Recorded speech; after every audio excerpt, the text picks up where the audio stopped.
Okay, the second part to this chapter. The business processes. Here we're going to explain the value of the business processes for a company and differentiate between customer-facing and business-facing processes. Within this, you're going, again, for testing, I'm going to try to point out little hints here and there of what you especially need to be aware of come test time, but you'll be given scenarios where you have to identify business and customer facing. Also, in the entrepreneurial challenge that you'll be writing for Chapter 2, you're going to have to identify those two processes for your company. Demonstrate the value of business process modeling and compare as is and to be, and then differentiate among automation, streamlining, and re-engineering. Now, businesses gain a competitive edge when they minimize cost and streamline business processes. In other words, they're looking at how can we most effectively and efficiently make a product without it costing an arm and a leg to make. That way we can increase our profits, right? So there's nothing more frustrating than a broken process. So what managers have to do, or what managers should be doing, I should say, is continually looking at processes to see how they can be changed and evolved into something more effective. A customer-facing process is any process or any product or any service that is engaging the customer directly, or any part of the process, such as order entry or ordering the product, whether they're calling it in or ordering it online. That is a customer-facing process. Customer service, the sales, the billing, anything that is engaging the customer, including shipping. Even though the customer may not see all of the parts of the shipping process, every part of it is a customer-facing process.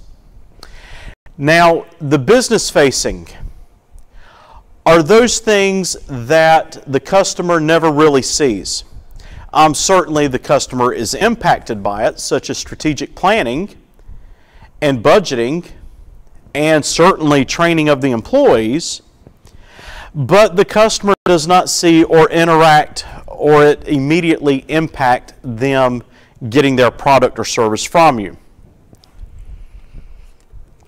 Here it says that it's invisible to the external customer, but it is essential to the effective management of the business.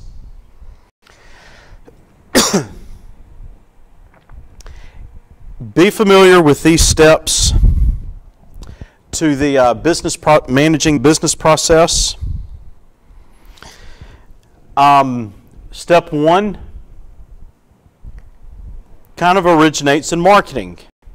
It's where they create the campaign. They check the inventory.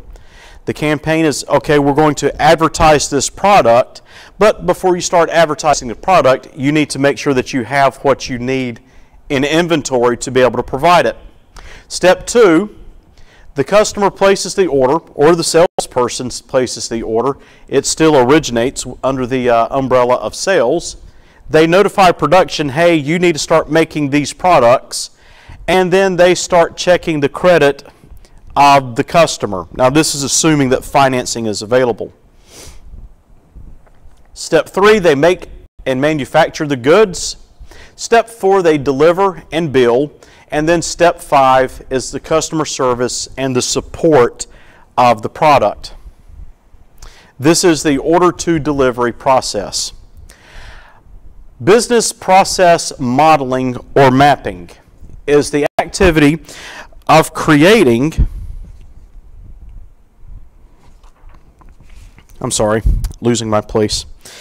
It is the process activity of creating a detailed flow chart or process map of a work process showing its inputs, tasks, activities, and in a structured sequence. In creating the business process model, you're going to create, or the manager would create, in one of two forms, if not both forms for comparison. The first is the as-is model.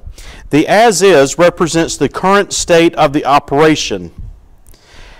It does not have any improvements to it, no changes to it. It's as the operations currently are. The to-be process is how we would like it to look. What do we want to change to make the process look different in order to make the process run smoother and more efficiently? Business process modeling and notation, BPMN, is anything that happens during the course of a business process.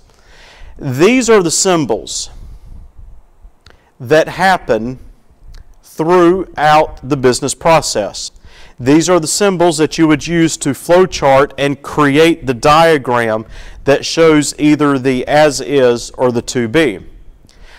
As I was saying, the event, which is the oval, is anything that happens during the course of a business process. The activity is notated by a square, and it's a task in a business process, a task in order to make an event happen. The gateway, the diamond, is used to control the flow of a process. Is it supposed to go left? Is it supposed to go right? Is it supposed to go to shipping? Is it supposed to go to reclaim? Is it supposed to go through another part of the manufacturing process? What direction is the item supposed to go? And then the flow is simply the arrow that goes from one of these symbols to the next. What is the direction and the flow of the object? Remember these symbols because I believe that that's part of one of the exercises you're going to have to do. Business process modeling, here is an example of this. The customer on the left-hand side is where the activity originates. That would be equivalent to a diamond, to that diamond shape, the gateway. The customer would be the gateway. Is it going to go through customer service, or is it going to go, the customer going to go through the website? Well, as it goes through the website, the flow, there's the flow symbol, right there between website and credit card transaction, goes to credit card transaction. The credit card is processed. Customer information is stored in the database. The flow comes down to the warehouse where the order is submitted. The order is processed and created and sent to quality assurance for checking. Once approved, it goes to shipping and to the customer. This is an example of the modeling. Here's another example of a process modeling for automatic deposit. Again, any process within the business can and should be modeled at some point. Here's another example. And this is what it looks like when you put it together in a diagram form. Here, on the left-hand side, they have the as-is for a burger ordering process. The customer approaches the cashier. They order the burger. Again, those are tasks. Do they want fries? If they do, then it's going to go to the task and order fries. Then it's going to go down to the next gateway and ask if they want a drink. If they do, it's going to order a drink. If not, then the customer pays the cashier. Now that's how it currently is. Untouched, if I were to walk into this burger joint, that's what would happen. The to-be is how they would like it to be streamlined. The customer approaches the cashier, they order the combo, and the customer pays the cashier.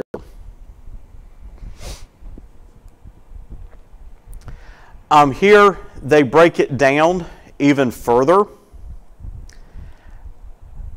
to show even more detailed business modeling and how it impacts one department has an impact on the other department, which ultimately is more beneficial when you're looking at how to streamline components of this versus looking at it from just a one departmental view. The workflow. The workflow includes the tasks, activities, and responsibilities required to execute each step in the process. This identifies the workflow. It goes from generating an order to the order being submitted, to the order being received, so forth and so on. No need to read all of that. That's the flow of the process. That is the workflow. How does it get from start to finish? In the middle, bringing all of these pieces together, you have MIS, the Management Information Systems. It's not necessarily a computer system itself, but rather a way of using data, collecting data, storing data, and analyzing data. It's the process versus the actual software and technology in place.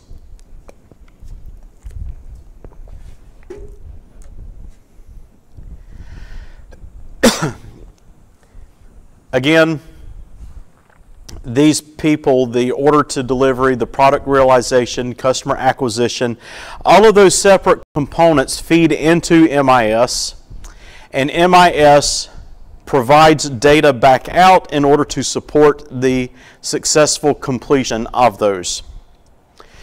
Now, bringing back into play those three levels, the operational, managerial, and strategic. In looking at improving business processes with MIS, the operations looks more towards automation, managerial looks more for streamlining, and strategic looks for re-engineering. Automation and the operational level. Customers are demanding better products and services. A business process improvement attempts to understand and measure the current process and make performance improvements accordingly. Now, in the first part, we talked about key performance indicators, CSFs, and we also talked about benchmarks and benchmarking. This right here, this business process improvement, where they are looking to measure the current process and make performance improvements accordingly, that feeds right back into those two terms that we used there. How are they going to know if the measurements stand up? Because they're going to use KPIs. How are they going to know if the KPIs are indicating success or failure? Because we're going to benchmark this. We're going to know what it looks like before we start tweaking this. Automation is the process of computerizing manual tasks, such as the big hoopla about a year ago when the McDonald's cashiers were demanding the $15, $16 an hour salary, and McDonald's says, wait a minute, we don't need to pay you that much. We can put in a kiosk and we can automate this process at a more efficient, a more cost-effective way than paying you $15 an hour. Automation. Let it happen automatically without human interaction. Here, in looking at the automation process, these are the steps in the process improvement. First, you need to document the as-is. Again, that's establishing that benchmark. Establish the measures. Okay, well, establishing measures is identifying what KPIs are needed to be able to determine if a process is successful. Going back to my example in the classroom and teaching high school, if I'm wanting to measure the proficiency of a student, while I could measure attendance or how often they're tardy, while I could measure that, that may not be an accurate KPI to tell me how effective they are at learning the material or how effective the presentation of the material is. Follow the process. Measure performance. So we know how we're going to measure it. We're going to go through the motions of making it happen, and then we're going to measure it again to compare it back to the first step, to the original benchmark. And then we identify and implement improvements. Well, that comes back to the example of walking the mile to a target and determining if I'm on course or off course. Well, if I've walked a half mile and my target is no longer in front of me and I see it's off to the right, then I need to turn myself to the right a little bit to make that adjustment so I'm lined up with my target again. And that's what that last step does. The KPIs allow you to do those interval checks along the way so that you don't get to the end and then see whether or not you hit the target. You want to do it as you go. Now, at the managerial level, we start looking at a concept called streamlining. Streamlining improves business processes efficiencies by simplifying or eliminating unnecessary steps. So, streamlining looks at removing redundancy in the process. A bottleneck is when resources reach full capacity and cannot handle any additional demands. If I'm running my manufacturing machines at full throttle, I have all of my employees there working, but yet the conveyor belts are backed up and I can't process things and get things through the door because they're just stacking up, because I can't get them on the truck. There's a bottleneck somewhere. There's a roadblock. I've got to figure out what to change in the process in order to get everything moving smoothly. I don't know, obviously I don't know the age of my online audience, but some of you might have grown up in the generations like I did, and there's an old TV program called I Love Lucy. Now, Lucy was all the time getting into all kinds of mischief and trouble and different types of situations, but her best friend's name was Ethel. And in one episode, Lucy and Ethel were going to make extra money at Christmas time. And to do so, they went to work for a chocolate manufacturer making chocolate candies. Their job was to take the candies as they were coming off of the conveyor belt and put them in the box and then wrap the box up and place it in the bigger box for shipping.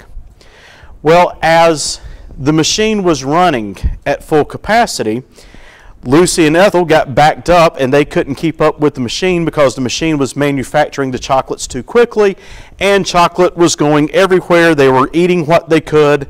They were doing whatever they could to get them off the conveyor belt. Well, that is an example of a bottleneck. The bottleneck occurred because Lucy and Ethel could not package them quick enough. So in order to streamline this, perhaps the chocolate company should have had another employee there, or they should have slowed down the machines so not to cause that backup. Redundancy occurs when a task or activity is unnecessarily repeated. It occurs when a task or activity is unnecessarily repeated. Occurs when a task or activity is unnecessarily I think you get the idea. I did that intentionally.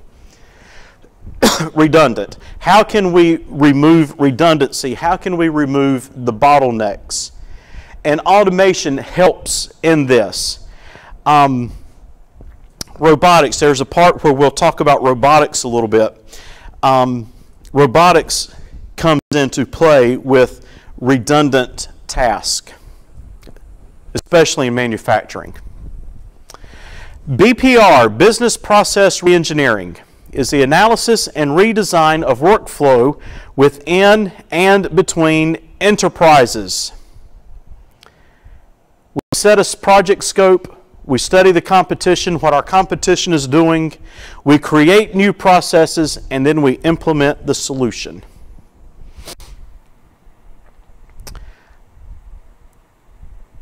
For example, once upon a time in American history, there was a man by the name of Daniel Boone. Daniel Boone traveled by foot a lot between the Carolinas, such as Boone, North Carolina, and Kentucky, where he called home.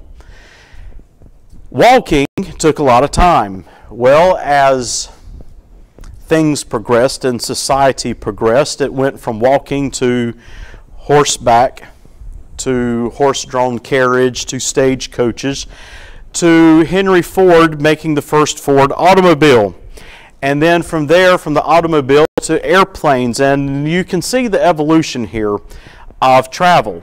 That is a strategic business process reengineering. That is BPR. BPR looks at taking a different path, such as an airplane which ignored the roads completely.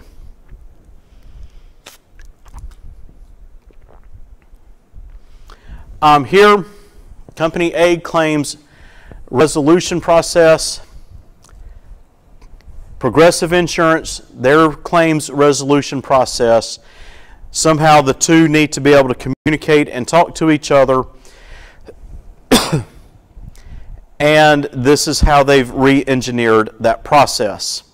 Instead of having to go through the claims department and the claims company, Progressive changed it and modified it to where the person can use their mobile device, submit it electronically, and then everything happens electronically to where there's no other individuals, not many other individuals in the middle are needed. All right, that concludes Chapter 2. Make sure that you are doing your work. Make sure that you get your work submitted and on time, and continue the good work. And I will look forward to seeing you in Chapter 3.